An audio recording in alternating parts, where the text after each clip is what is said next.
Now, this leads me to talk about a shoebox fixture. I went to Google, which is a great resource. It's changed the world.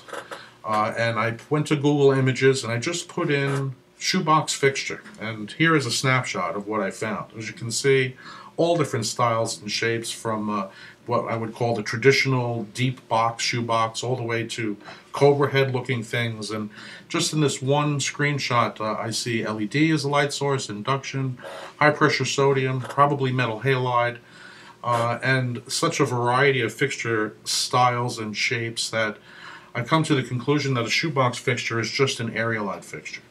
And when we talk about LED as a light source, the advantages of a shoebox disappear. The main reason one is using a shoebox fixture is, let's look at one particular up close together here, which is these fixtures here, third row down, second one over.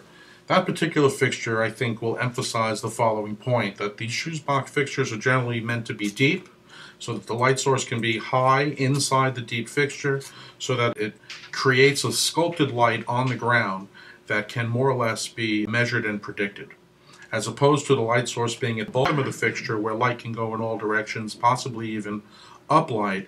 This fixture is designed to be a full cutoff and to have a sculpted pattern on the ground.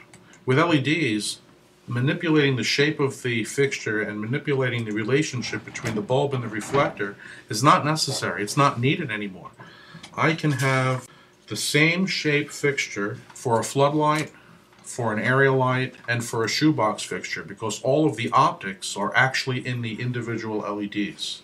If we wanted to make, for instance, a Type 5, which is what this area light fixture is, we would have reflectors and optics on each individual LED that spread out a Type 5 pattern, which is generally very wide. If we wanted to have a, say, Type 2, which is a longer, narrower beam, we would utilize the same fixture, and the LED array in relationship to the fixture would not change, but the individual optics on the individual LEDs would change. So the fixture housing, whether it be area, flood, or shoebox, is all the same fixture. Now let's take a minute to talk a little bit about Maxlights area light fixture and floodlight fixture. Now you might ask yourself, why would we have different categories for area light than for floodlight when it's the same fixture? We could just ship it with different mounting options. And the main reason is DLC, Design Lights Consortium.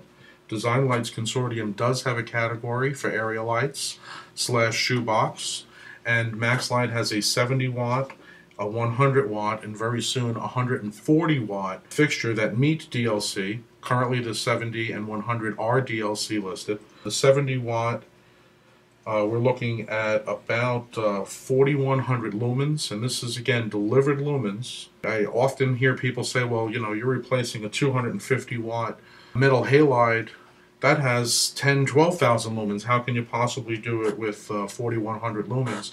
This is delivered lumens in the form of foot candles. You would see that this would outperform point by point a 250 watt metal halide with only 70 watts of LED.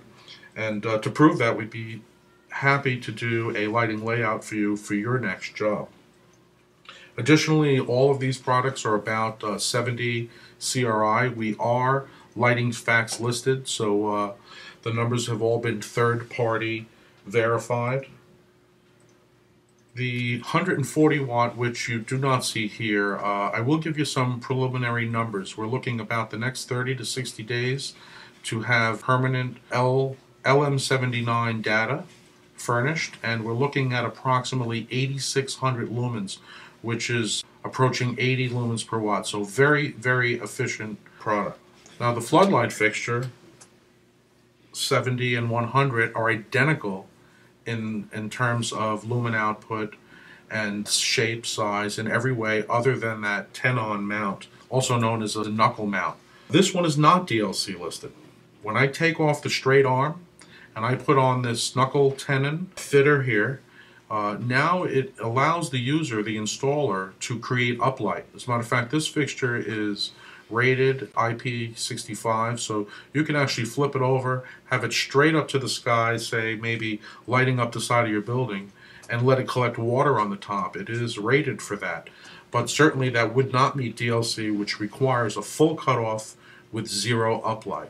So Maxlight did create a separate set of model numbers so that we have one set that ships with the 10 on all the time, and that is non-DLC listed. And then we have the area light, which we ship with a standard arm, and we also have optional arm lengths and round versus square and so on. So this concludes our time together discussing LED area lights and LED floodlights. I do want to remind you all that Maxlight will be at Light Fair in Las Vegas, May 9th through 11th. Come visit us if you're going to be there. I'd love to meet you. Our booth number is 2914-2914. Write it down. Hope to see you there. Additional resources, I want to remind you that we do have IES files and photometric files for all of these products. We can also supply LM79 and LM80 data for any of you that would like to see that.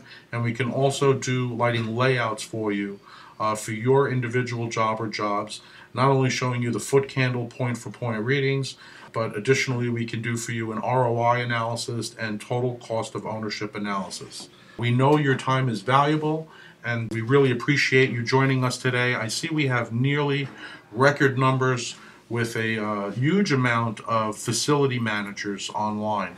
So to you all, thank you for coming. Welcome, and don't forget to ask your local distributor about Maxlight products.